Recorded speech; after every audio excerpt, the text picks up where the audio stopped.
Hey guys, be sure to like me on Facebook and follow me on Instagram for extra content you won't see here. Click the links in the description below. Hey, what's going on guys? ERA94 back again here with another action figure review. Today we're going to look at the rest of the Demoniacal 5th SH Figuarts figures that they have put out along with the Captain Ginyu. We're looking at the Frieza Soldiers here. I'm going to do both of them at the same time since they are pretty much the same figure, just repainted differently. So we're going to take a look at both versions here. I looked up this character and he does exist of course, but they never really gave him a real name. I was looking to see what his actual name was, and he's just labeled as Frieza Soldier. That's the official name of him. They never really gave him a real name. Even in the Dragon Ball Z video games, Budokai Tenkaichi 3, you can play as this character and it just says Frieza Soldier. So that's interesting to see. And just like Captain Ginyu, we have the same box design.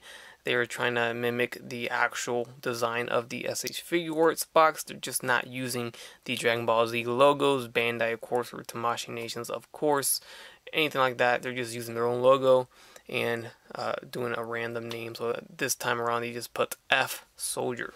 And there's a comparison of the box next to an official Goku figure. Here you can really see the size difference.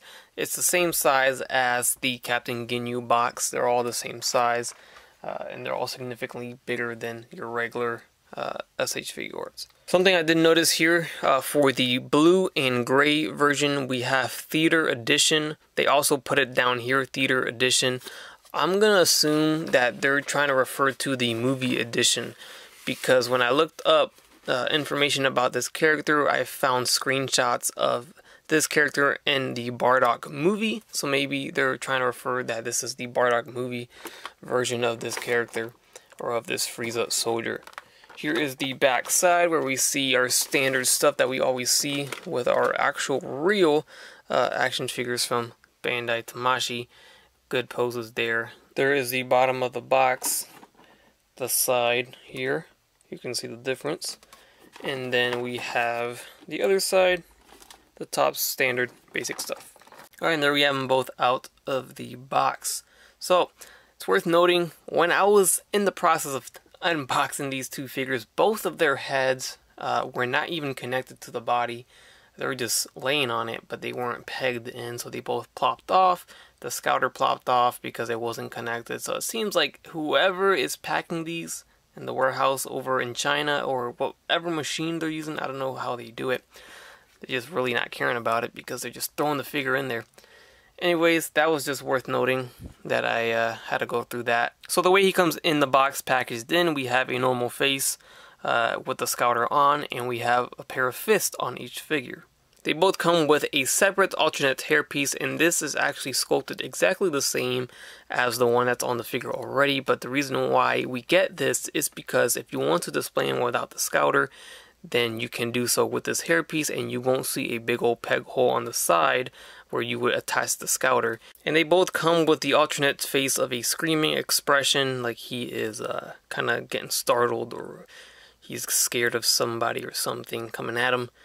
So we get this, and that's it. Only these two faces, the neutral face and the startled face. And next up we have our alternate hands. So along with the fist, we have these open kind of grappling hands here. And so they definitely come with a lot less hands and heads compared to Captain Ginyu. Alright, so I went ahead and swapped the heads out. We got the screaming scared face here. This looks great. It's a great sculpt. It really is a great sculpt. Whoever sculpted it did a good job. And it's some pretty clean work with the paint overall, and that goes for both figures. I don't see any issues, at least with my copy of the figure, with the paint. It's pretty clean work if you ask me. Also notice whenever I switch out the heads, I want to show you guys this, the orange from the hair actually rubbed on the neck. Not a big deal because you don't see it, it's in the neck. You don't see that part at all. But just want to mention that look here, you can see some blue paint rubbed on to the gray here. Alright, so let's take a look at the articulation. We have the head. It's on a ball jointed hinge, just like any other Tamashii SH Figuarts figure. We can swivel it left and right this far. The long hair is going to hinder it at a certain point, but he can still turn his head well enough, so that's not bad. Looking up is probably not going to happen. So that's as far as he looks up, and then looking down till I pop it off, you can see the joint there. Let's get that back on there. Looking down, not too far either. So unfortunately there is some hindering when it comes to the neck area, and just like the Ginyu, the neck is a separate piece, but it's actually not articulated either. We got the armor on the shoulders on a hinge, so that's good. We do get the butterfly joints on the shoulders, so you can move it in and out. The arms are going to go forward and back. They do move in and out. We get a bicep swivel, double jointed elbows. Also have that golden little pin right there on the elbow articulations, just like Ginyu. We do get a swivel at the wrist, and there is a hinge. This is a ball jointed hinge right here. We do get the exact same torso articulation that Captain Ginyu came with, so you can move it up, and it's unveils a huge gap, so you can crunch it forward a lot, but the gap's on the back, and then you can move it to the back, and then the gap's on the front there, so you just gotta position it well, but you can still move it forward and back without showing too much. He can tilt and swivel there. He also does have a waist swivel. We've got the same leg joints as Captain Ginyu, so the legs do go forward, they do go back. We have in and out very slightly, not too much. You go too much, they will pop off, but that's as far as he goes. Then we do get thigh swivels. We have double jointed knees. The ankles are on a ball joint, so it'll move forward. They pivot slightly, and they do swivel. And then we have toe hinge, very tight. And they did go ahead and put the Demoniacal fit on the bottom of the feet. I did go ahead and swap the hands. I put the open hands on this guy here. And because of the way they did this, they had the little molded armor piece on the wrist, on the hand. As you see, there's a ball jointed hinge there, it swivels and all, so you can swivel it, but once you get it on there, you're not going to be able to hinge it no more because of that armor piece. It's just going to pop off. So that's pretty much what you can do there. You can only keep it in that position. You can't really move it in or out. You can swivel it, but because of that, it's going to hinder it. With the fist, I don't know why, but it's a little bit more movable. You can move it, you can hinge it just a tad bit more. You can see there, put it out, and then I can put it in.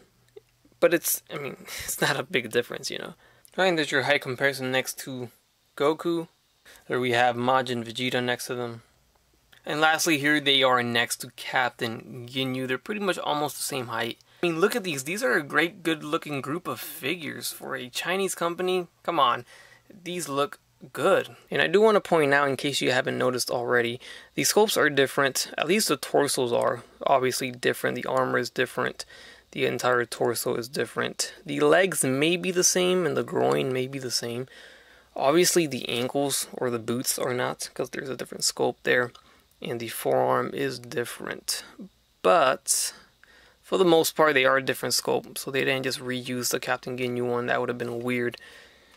You obviously see it's wider up here, and then it's a lot more narrow at the pecs compared to the soldier here. Alright, and my final thoughts on these two. Never expected a company to make these Frieza Soldiers, but this was a good idea, whoever brought it up at the Demoniacal fit, and I think it came out nice. They did a good job with these, and I'm interested to see where they go from here. You know, after the Ginyu Force, are they going to keep doing Frieza Soldiers?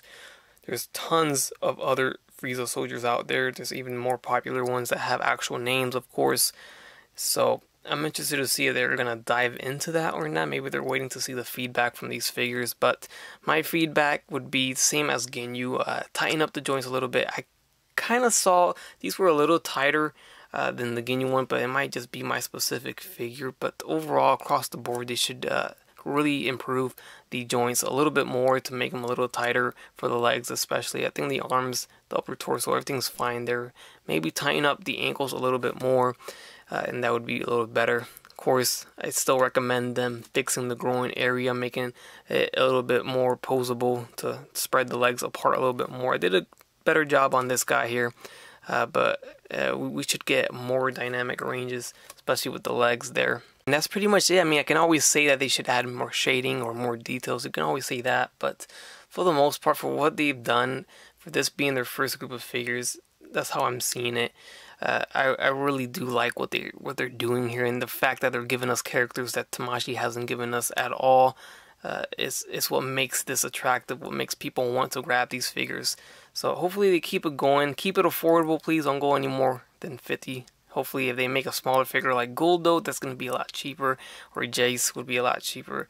It's going to be tough to sell all your figures at $55 to $60 a piece when the official ones are worth that much, sometimes even less. That's it, guys. I do recommend these guys. Pick them up before they are gone. I don't know how long they're going to be out there, but hopefully this review helped you guys out.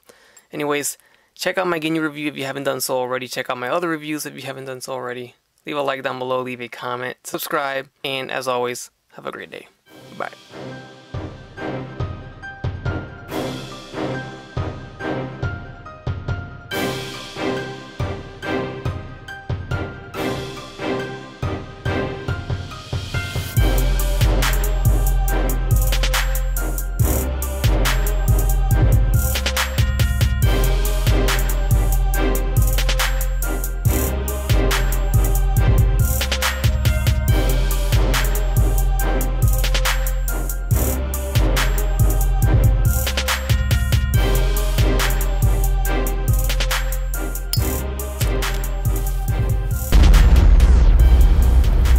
Crispy.